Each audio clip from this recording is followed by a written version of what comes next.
প্রিয় দর্শক আসসালামু আলাইকুম। Welcome back to my channel delicious cooking by Tahira.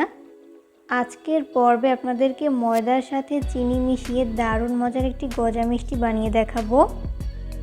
মিষ্টির দোকানের মতো গজা খুব সহজেই আপনারা বাসায় বানিয়ে দেখুন, এক নিমিষেই কিন্তু সবাই লুটে পুটে খেয়ে নিবে, এতটাই মজার হয়ে থাকে এই গজা মিষ্টিগুলো। তো চলুন দর্শক রেসিপিটি দেখে নিচ্ছি শুরু থেকে শেষ পর্যন্ত। মিষ্টি বানানোর জন্য প্রথমে একটা মিক্সিং বোল নিয়েছি। এরপরে বোলের মধ্যে ব্যবহার করব মেজারমেন্ট কাপের 1.5 কাপ পরিমাণ ময়দা। চাইলে ময়দার পরিবর্তে আটাও ব্যবহার করতে পারেন। এরপর ব্যবহার করব 1 চা চামচ পরিমাণ চিনি, স্বাদ মতো লবণ। এরপর ব্যবহার করব 1 টেবিল চামচ পরিমাণ ঘি। চাইলে ঘিয়ের পরিবর্তে সয়াবিন তেলও ব্যবহার করতে পারেন, তবে চেষ্টা করবেন ঘি ব্যবহার করতে, এতে করে খুব সুন্দর একটা ফ্লেভার আসে। এরপর এই সমস্ত উপকরণগুলোকে হাতের সাহায্যে খুব ভালো করে মিশিয়ে নিব। একটু সময় নিয়ে ঘি ময়দার সাথে খুব ভালো করে মিশিয়ে নিতে হবে।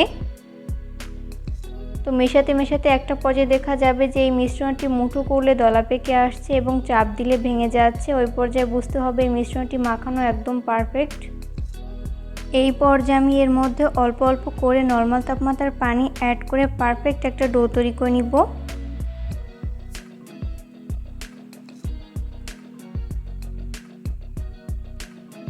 এখানে পানি একবারে না দিয়ে এইভাবে অল্প অল্প করে দিব আর হাত দিয়ে খুব ভালো করে মিশিয়ে নিব।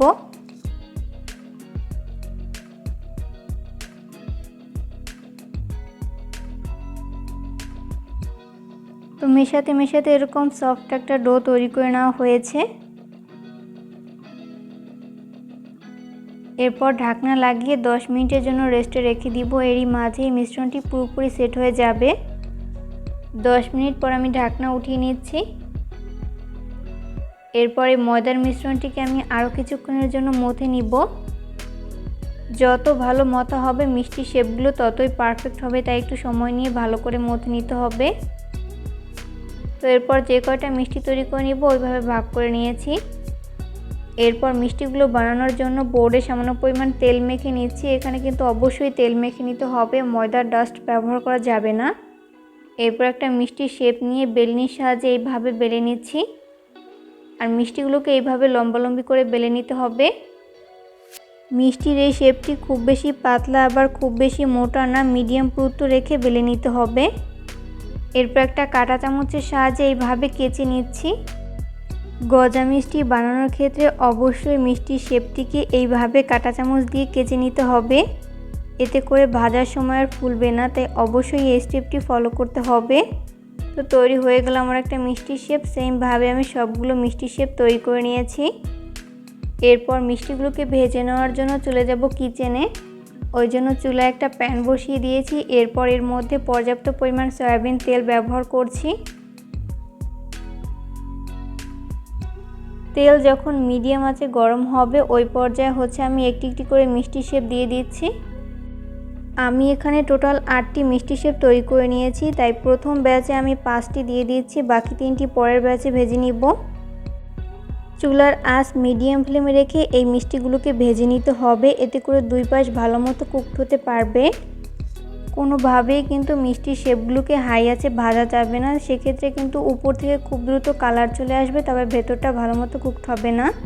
যখন মিষ্টির এক পাশ ভেজে নেওয়া হবে ওই পর্যায়ে উল্টে দিব অপর পাশটি ভেজে নেওয়ার জন্য।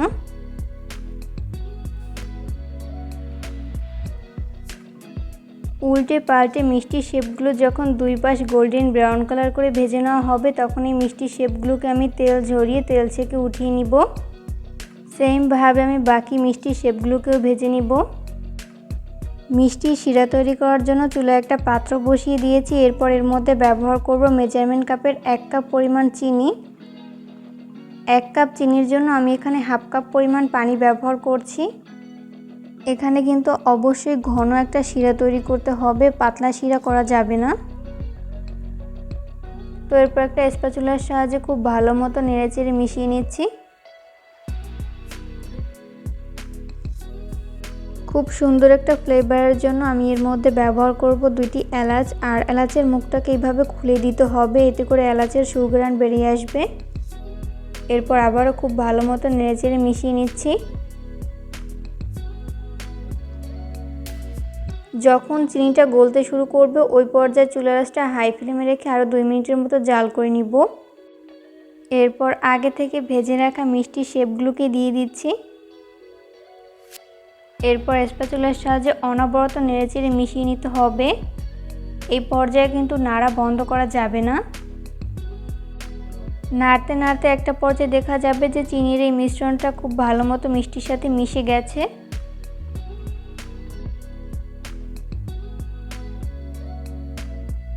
তো এই পর্যায়ে মিষ্টিটা পারফেক্টভাবে কুকড হয়েছে। এরপর চুলা থেকে নামিয়ে আমি একটা প্লেটে ঢেলে নিয়েছি। চেষ্টা করেছি রেসিপিটি সহজভাবে শেয়ার করতে। আশা করছি বরাবরের মতো আমার আজকের রেসিপি আপনাদের কাছে সহজ এবং ভালো লেগেছে। রেসিপি ফলো করে কিন্তু অবশ্যই বাসায় ট্রাই করবেন। দেখবেন পরিবারের ছোট থেকে বড় সবাই অনেক বেশি পছন্দ করবে আর অনেক মজা করে খাবে। ময়দা আর চিনি দিয়ে অসম্ভব মজাদার এই নাস্তার আইটেমটি একবার বাসায় তৈরি করলে বারবার তৈরি করার রিকোয়েস্ট আপনার কাছে আসতেই থাকবে। এতটাই মজার হয়ে থাকে ময়দার এই গজা মিষ্টিগুলো।